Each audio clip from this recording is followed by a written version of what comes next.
Before you upgrade your TV setup, hold up.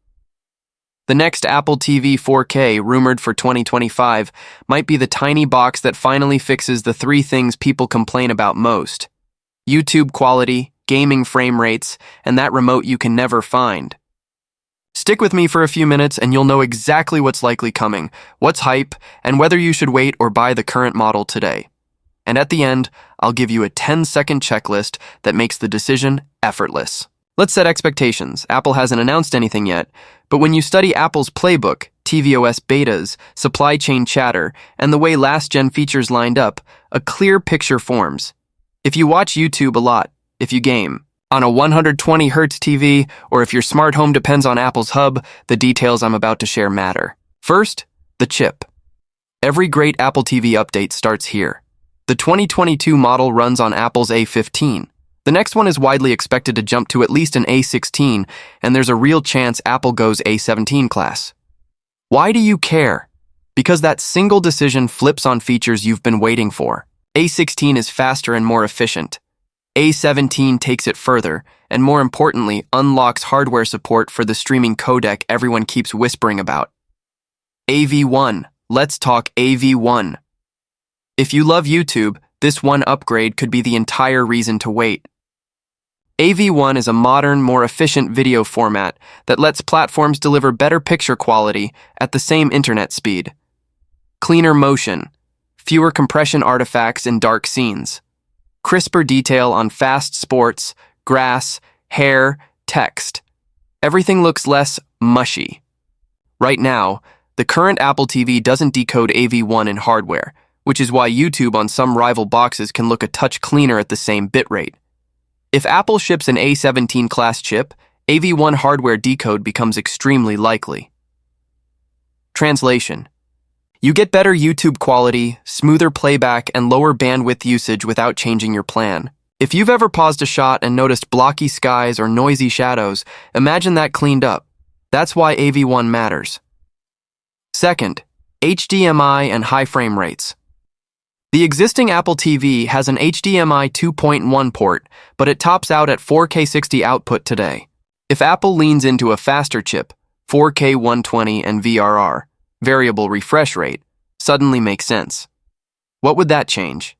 Sports look incredible at high frame rates. Fast-paced gaming feels instantly more responsive. Apple Arcade titles benefit. Cloud gaming apps can feel snappier, and even the UI becomes buttery at higher refresh. I'm not saying Apple will flip on 4K 120 on day one, but the pieces line up. Newer chip, HDMI 2.1 bandwidth, and a company that increasingly treats the TV as a gaming-adjacent device. If your TV supports 120 Hz, that's the kind of future-proofing you want.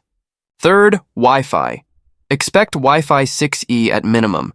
If you've upgraded your router in the last year or two to something with a 6 GHz band, the difference is not subtle. Less congestion from your neighbors, fewer dips in speed at night, and rock-solid streams even when the whole house is online.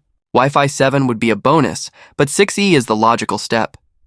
This matters if you watch a lot of 4K HDR or if your Apple TV isn't wired with Ethernet. Stronger wireless means fewer buffering wheels and cleaner Dolby Vision playback during peak hours. Now, the smart home angle. The Apple TV is more than a streaming box. It's also the brain of your HomeKit setup. The next model is expected to strengthen Thread and Matter support, the languages your smart lights, locks, and sensors use to talk to each other. A better Thread border router inside your Apple TV means faster device pairing, fewer no-response moments, and automations that trigger on time. If you've ever told Siri to turn on the lights and waited, you'll feel this upgrade every day without seeing it. It's the quiet kind of improvement that makes your home feel genuinely smart instead of fussy. Let's hit audio. Apple introduced enhanced dialogue and better vocal clarity in recent tvOS updates, and there's room to push this further with more CPU and neural processing.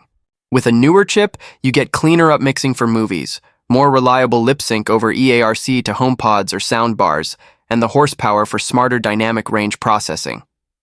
Translation. You won't need to crank the volume for whispers and then dive for the remote when the action hits. If you watch at night with a family sleeping in the next room, these audio smarts matter more than any spec sheet. Okay, Let's talk about the remote, because Apple knows this is the part you lose between the couch cushions. The Siri remote switched to USB-C, but the rumor mill keeps circling the same wish list. A backlit keypad so you can see buttons in a dark room, and ultra-wideband for precision Find My, the same tech your AirTag uses. Imagine asking your iPhone, "Where's the remote?" and seeing an arrow point you left, then hearing a ping from under the blanket. It sounds small, but it's one of those quality-of-life upgrades that instantly makes the whole product feel more premium. Storage is another likely tweak. Right now you can go up to 128 gigabytes. For casual streamers, that's fine, but bigger, richer games and apps are bumping into those limits. A 256 gigabyte option would give developers room to build more ambitious Apple Arcade titles, and it means fewer app offloads when you're juggling games, fitness, and photo screensavers. It's not flashy, but it's practical. What about price? Apple surprised a lot of people by bringing the Apple TV 4K's price down with the last generation. The streaming market is crowded. Roku, Fire TV, Google TV, so there's incentive for Apple to keep it competitive. Expect a starting price that's aggressive for an Apple product, with a higher tier for more storage. If Apple hits that $99 to $120 range, this becomes the easiest recommendation in the premium streaming space. Timing. How do you know when to expect it? Apple has a pattern. Apple TV updates often land quietly via press release in the spring or alongside fall hardware. The early hints show up in software. When you start seeing new model identifiers or a new Siri remote entry pop up in tvOS betas, when regulatory filings hit the FCC, or when Apple's site quietly changes compatibility notes, that's your countdown clock. If you're trying to plan a home theater upgrade around this, keep an eye on developer chatter after WWDC and watch for those filings. They almost always show up before shipping. Let's make this real. Who should wait? If YouTube is your number. One app if you have a 120 Hz TV, or if you've invested in a Wi-Fi 6E router, waiting makes sense. AV1 could make your daily viewing look better immediately. High refresh could make sports and games feel next level, and 6E will finally earn its keep. If your Apple TV is your HomeKit hub and you've been chasing down random no response, errors, better thread, and matter support is the upgrade you'll feel every single day. Who should buy now? If you're mostly watching movies and shows in 4K 60 with Dolby Vision and Dolby Atmos, the current Apple TV 4K already delivers a flawless experience. It's fast, it's stable, it gets years of tvOS updates, and it'll make almost any TV feel faster.